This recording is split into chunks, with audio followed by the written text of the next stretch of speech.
¿Qué tal? ¿Cómo están ustedes? Sean bienvenidas y bienvenidos a este espacio de conciencia ciudadana que desea estén bien y dispuestos a compartir su valioso tiempo en nuestras reflexiones, que hoy tratarán sobre la opinión pública y la conciencia ciudadana.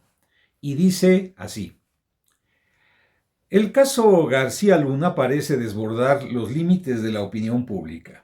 Se cruzan y entrecruzan denuncias e infundios, mentiras y verdades, razones y absurdos, hipótesis y juicios y todo cuanto abona al debate político alrededor de un acontecimiento que por el momento imprime vitalidad a la política nacional. Lejos de hacer daño, la opinión pública es como un huracán, porque su caos y desenfreno permite revolver tierras secas y aguas estancadas, arrancar de cuajo la mala hierba, ridiculizar lo solemne y magnificar lo intrascendente. Sus combates son de pura lengua, pero no por eso dejan de provocar muertes y pérdidas políticas a la par que despiertan simpatías y afinidades, traiciones y lealtades, odios, amores y desamores. El peso de las palabras hacen que la opinión pública sea temida, aunque no siempre respetada, pues quien sabe generarla y manipularla lleva la ventaja sobre aquellos que no tienen o han perdido la capacidad de controlarla y utilizarla a su favor.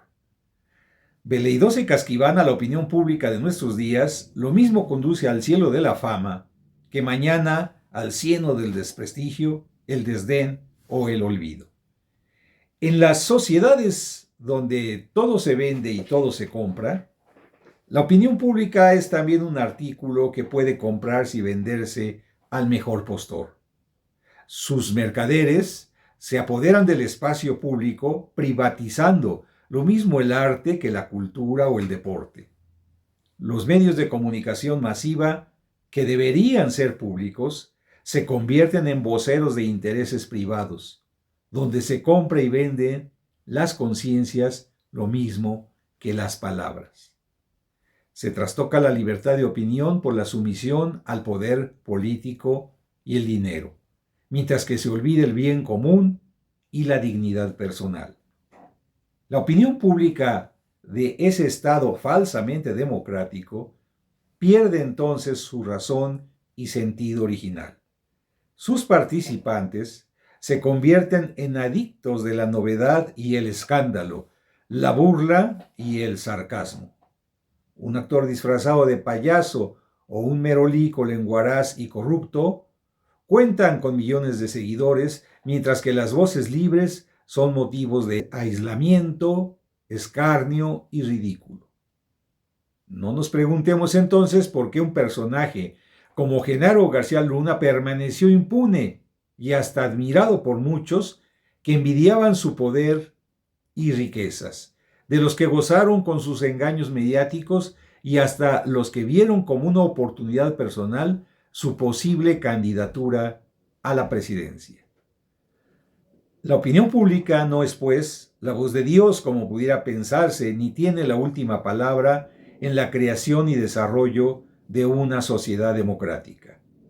Pues hasta en los momentos de mayor confusión, de entusiasmo enajenado, de barbarie, de sumisión indigna o manipulación colectiva, los hombres y mujeres de una sociedad basada en la libertad de conciencia y elección, pues eso es en esencia la democracia, tienen la posibilidad de ejercer su capacidad para decir sí o decir no a quienes intenten persuadirlos o impedirles que piensen o hagan lo que a su criterio deban hacer. Ese poder de aceptar o rechazar es el bien más poderoso de la democracia y podemos decir de la vida humana. ¿Cómo podemos pues saber que en el caso de García Luna o de otros personajes como él, actuamos en consecuencia con nuestra propia conciencia? Respondiendo si frente a lo que hizo tanto él como otros iguales a él, nosotros supimos responder sí o no en el momento que nuestra conciencia y el bien común nos lo exigían. Porque a diferencia de la voz de la opinión pública, que se cuela hasta el tuétano de nuestro inconsciente, arrojándonos al mar de los odios y amores, ambiciones y competencias, sin que tengamos dominio sobre ellas, la conciencia ciudadana no es impuesta y ni siquiera proporcionada por nadie, salvo por su propio mandato interno. La conciencia moral es solo una posibilidad de ser que poseemos cuando escuchamos su voz y acatamos su mandato. Es pues un acto de libertad pleno que nos hace dueños de nosotros mismos y a la vez servidores del bien común. Quien dijo no a García Luna, quien lo enrostró en lugar de aplaudirle, quien se negó a seguir su ejemplo o recomendarlo a sus hijos, amigos o simpatizantes, ese es dueño de sí mismo y por tanto una conciencia ciudadana en acción. A ejercitarla y dar testimonio de ella y de su poder de cambio personal y social, muy pocos políticos se preocupan, ocupados como están en seducir e influir en la opinión pública.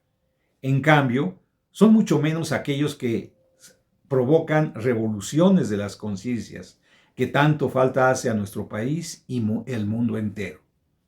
Y es que ese esfuerzo es poco comprendido y redituable, y hasta resulta peligroso en una sociedad corrompida que solo entiende la democracia como una competencia por los votos y no por la formación de conciencias ciudadanas.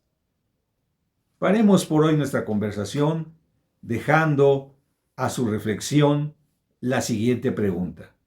¿Debe un ciudadano consciente participar en política? ¿Cómo ha de hacerlo? Esperamos sus respuestas en el chat de Conciencia Ciudadana de Miguel Ángel Serna Alcántara, quien se despide de ustedes deseándole un buen fin de semana. Puchen por favor la manita y los esperamos la próxima semana.